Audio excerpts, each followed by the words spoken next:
Welcome to the Ask for the Skinny podcast with a guest. I'm proud to present Gary Lee Frazier. Gary, welcome to the show. Please tell us more about yourself. What is your story? Hi, Peter. My story is kind of boring. I'm not. I'm not going to dwell on it. I was raised in Northwest Minnesota. My family was lower middle class. I was born in 1951. I'm 74 now. I went to a one-room schoolhouse, like kids in a little house in the prairie, for grades 1 through 6, a one-room country school. Um, Went to a small college called Bemidji State University in Northwest Minnesota. Thought I wanted to be a politician. Thank goodness I got out of that quickly. I majored in history and social studies, but during taking courses in business, I took a course in marketing. I just fell in love with the topic. And it is a textbook by E. Jerome McCarthy at Michigan State University, Marketing Management. And marketing just seemed glorious to me. I just loved the topic. I graduated from Bemidji State University in 1975, not knowing really what I wanted to do. And it is a recession in the US and Minnesota, and not many jobs are available. And I didn't have money, so I found out if you went to an MBA program, there's no guarantee of financial aid. But then I found Indiana University in Bloomington, Indiana, if you were admitted into their DBA or PhD program in marketing, you would teach an introduction to marketing course to undergraduates every semester and get paid for it. So I said, hey, that's my ticket. So I applied, got accepted. I didn't even know what a DBA or PhD was. I'm still naive, believe me. But I got accepted there somehow and graduated in 1979. Was fortunate to get a job at University of Illinois in Champaign-Urbana.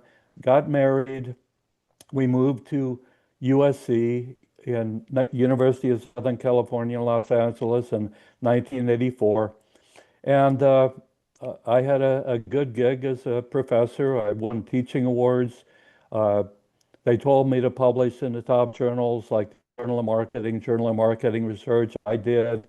Got promoted to tenure early, was a chaired professor, retired from USC January 1st, 2025. Along the way, I've consulted for many Fortune 100 companies and was an expert witness in over 120 legal cases. And what I know now is largely shaped by the great business people and attorneys that dealt with my immaturity and lack of foresight and helped me learn. And so that's really my story. That's probably too long-winded anyway. No, the story is amazing, and it also tells a lot about your expertise. And I would like to touch about your expertise in marketing because I believe every listeners gets in touch with that, especially the one that is thinking about their business or sales. They need to have at least a basic understanding of marketing. Can we talk about marketing today? How should we understand marketing? Because so many things have changed in the last 20 Oh, years, especially with social media and all the technology that we now use to market people. you mentioned social media. Social commerce is just huge, and many companies still ignore it. They just go to Facebook or TikTok thinking, let's get the word out and maybe I'll generate some brand awareness. So they'll go to my website and place an order for my product. But social commerce is actually people placing orders for products on the social media app itself. And that's just growing phenomenally. China is the world's leader in social commerce, but many other countries, US, UK, Western Europe, it's just phenomenal growth. So social commerce cannot be ignored.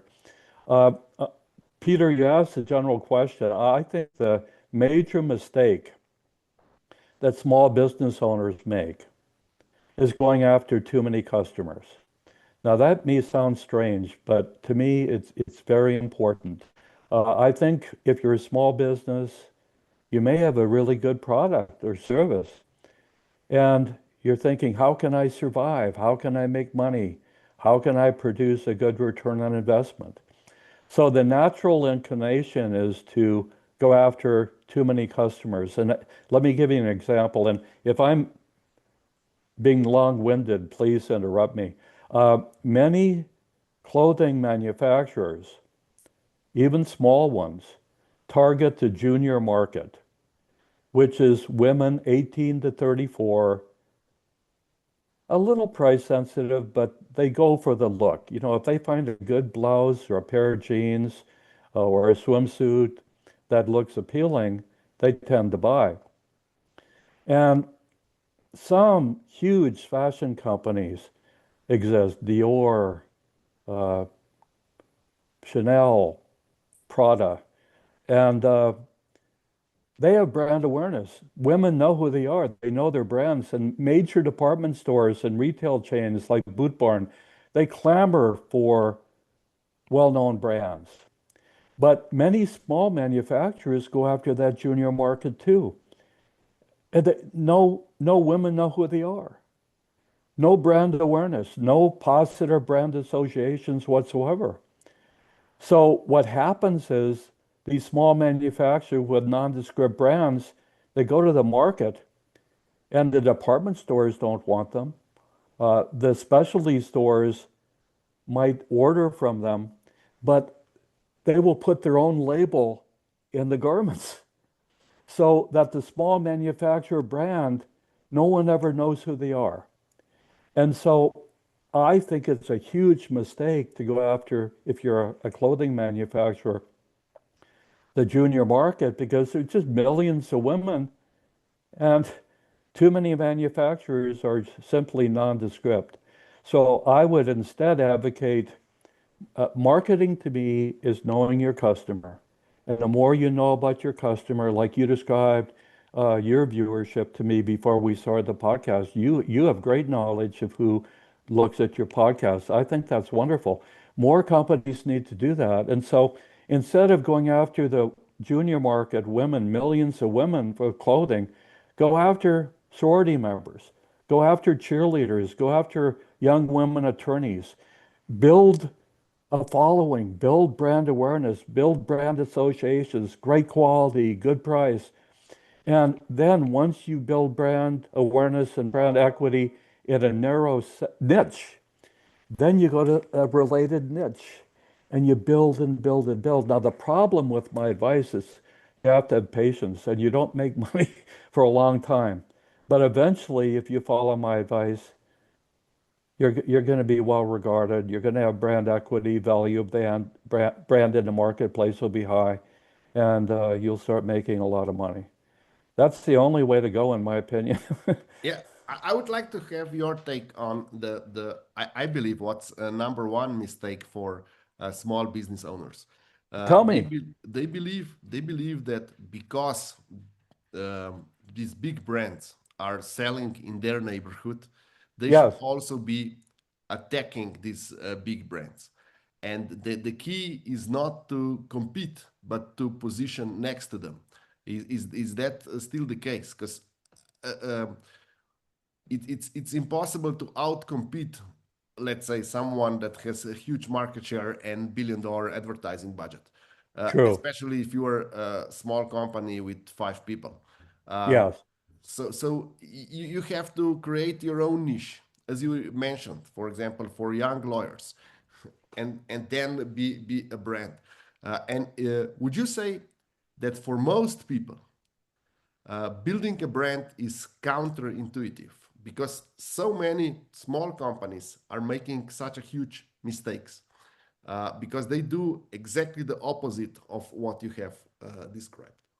Yeah, I believe that fully. You know, your advice, if you're a small brand, try to position next to a big brand somehow. You know, if a big brand like Wilson tennis rackets, maybe you have tennis clothing. Uh, that's not bad advice, but in general, yeah, owners of small business, they shoot themselves in the foot every day. They do completely the wrong thing. And I'm not criticizing them. I have great respect for owners of small businesses. I've never had the courage to do it myself. I have great respect for them, but they don't go about their business the right way. And many of them are fledgling. Uh, you don't, I learned long ago in some of my first major consulting assignments for General Motors or 3M or Merck Pharmaceuticals that if you don't have brand equity, if you don't have great value in the marketplace, if you don't have brand awareness, positive brand associations that are important to consumers and businesses when they make buying decisions, if you don't have the right brand image, if you don't have the right brand relevance, uh, business is just too tough. So, Would yeah, you agree that uh, if there's not brand equity, then your product becomes a commodity, and then there's just the battle of price, how low you can go. Would you agree with that? yeah, and actually, it's a battle at being a commodity with an intermediary. It's often a battle to get the retail buyer's attention. Uh, and if you do, you might get products in their shelves with their label on it, but you still will not be very well off. Yeah, I would agree. How would you or what's your take on the current market in the US? Because made in US, it used to be a brand on its own. And if you said, okay, this is made in the US, you could command a premium on the market. And right now, the consumers are opting out of that, and they don't care where it's made, and they just want the lowest price. How would you solve or address this problem? Well, one, I agree with you. I mean, it's a tough economy right now. High inflation, I won't get into Trump. Um, Most people don't have disposable income. Look at how much it takes to fill up your gas tank. Look at what a bill going to a restaurant costs. Look at the cost of apartments. People are just struggling, many people. And so made in the USA, it might appeal to some people, but generally no, it is not much value. So you have to somehow differentiate your brand, not become a commodity, target a niche, develop brand awareness, and go from there. Yeah, I would agree. I, as a professor, I want your take on that. Uh, is it possible that creating a brand demands too much intellectual capital for most business owners, and it's just too much for them, and that is why not uh, many are not doing it right because they just don't have intellectual capacity to do it. Um, I'm not sure I agree with that. I think most owners of small businesses are pretty sharp. Mhm. Uh, and not only that, they have courage. They have conviction. They believe in their product or their service. No, I think they have the capacity mentally to do well, but they have to have the right principles or guidelines. They have to have the right education, the right background. If they don't, they'll normally fail. But it's not due to lack of ability. It's due to lack of knowledge. Mhm. Can they get this knowledge from a book or they should get an expert? Um, I'm a big fan of education. Mhm. I love the Grateful Dead, but I hate their song "Bricks in the Wall." Where the songs the kids are saying, "Teacher, leave me alone." I hate that. So uh, I believe in education's extremely valuable, and you learn so much outside the classroom, but inside the classroom too. So I'm a firm believer in getting a college degree in marketing or business or chemistry or biology or engineering, whatever your specialty or interests lie, and then going from there. You can get information from books if you're middle-aged and you haven't gone to college and you have your own business. I think buying books and or talking to people, if you can afford it, perhaps uh, hiring a consultant or an expert could help too. But I think knowledge is the key, and having the right knowledge is really important for running a business. Can we talk a bit about what used to be true in like 80s and what it's no longer true about marketing today? Sure. In our preparation for this podcast, we mentioned Philip Kotler and how he wrote this marketing management and how things have changed. Can you just touch, but on really general level, what have changed and what we have to consider now? How things have become much more complex in the last 40 years. I'd be happy to do that, Peter. But first, I respect Kostler a great deal, and I know him personally. He's a great man. He's 94 now and he's still active. I'm 74. I hope I can live until 94. But anyway, he wrote his first books in like the 1970s, Mhm. and they were market leaders throughout the 80s and 90s and today. And it used to be for many products, consumers and professional buyers relied on salespeople for information on the brand. Mhm. That's really no longer true. Mhm. So many consumers and professional buyers do extensive research on brands, on products, on services, and many get enough information they don't need a salesperson. They'll self-select. They'll make their own decision in the grocery store or in Home Depot or online without salesperson assistance. So that is a tremendous change. There's user-generated content online now where users of brands will make posts about their experiences. And consumers and professional buyers look at that information. There's so much information now on websites. There's so much information available to you in so many ways. So that's a major change. Another huge change, look at technology today. AI searches help a lot of consumers and professional buyers get information on brands that they need to make a buying decision. So, salespeople, don't get me wrong. I just wrote a Salesforce management textbook that's going to be published by Cambridge University Press. Salespeople are still critical, but their importance has changed. How they go about their job has changed.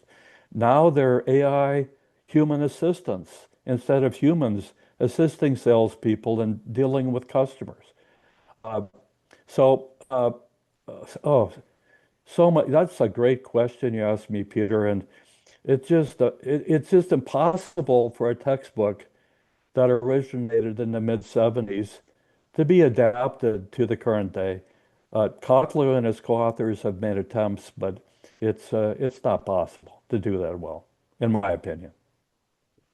Okay, so what is uh, the number one book, and it can be one of yours, of course, uh, that small business owner in America should read this year? Well, you told me about some of the books you wrote. I might actually, if I knew more about them, I might recommend one of your books to them. Thank you. I believe I wrote a book. It is out this April. It's Marketing and Channel Management for Low Brand Equity Firms, Principles for Financial Success. It's published by Springer Nature. It's available on Amazon and other sources.